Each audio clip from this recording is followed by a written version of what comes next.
Est-ce que tu savais que 1 milliard de personnes fêtaient le même jour, c'est-à-dire le 1er octobre?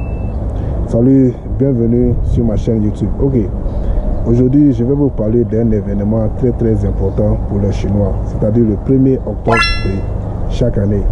Que représente le 1er octobre de chaque année pour les Chinois? Bon, c'est la fête nationale, c'est-à-dire la fête de l'indépendance nationale, ou communément appelée le Gotching Tie. Il faut savoir que cette fête a eu lieu chaque premier mois de chaque année. Il faut savoir que en 1949, sur la place de Tiananmen, l'ancien président Mao Zedong a prononcé le discours de la commémoration pour la fondation de la République populaire de Chine.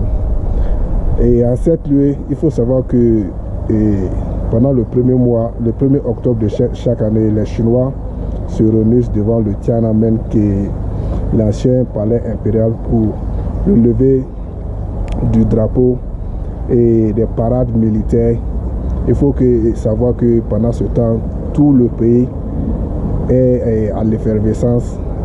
Donc c'est un événement très important pour les Chinois. Tu vas trouver que dans toutes les villes chinoises, on fait des parades militaires, on met des drapeaux chinois partout et on met des décorations partout pour honorer la mémoire de cette nouvelle Chine qui a été créée depuis 1949.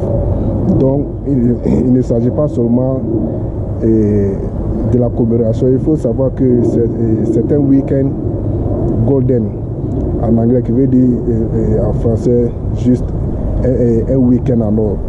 Pendant cette fête-là, le gouvernement chinois donne une semaine à tous les Chinois d'aller en profiter. Tu vas trouver que sur la route, il y a plein d'embouteillages. Dans les aéroports, il y a beaucoup de monde. Dans les trains de gare, il y a beaucoup de monde.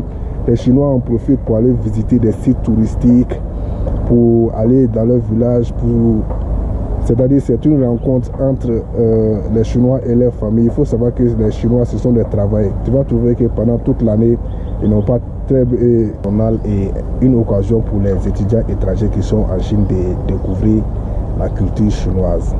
Et toi, comment se passe la fête de l'indépendance dans ton pays? Dis-moi dans les commentaires.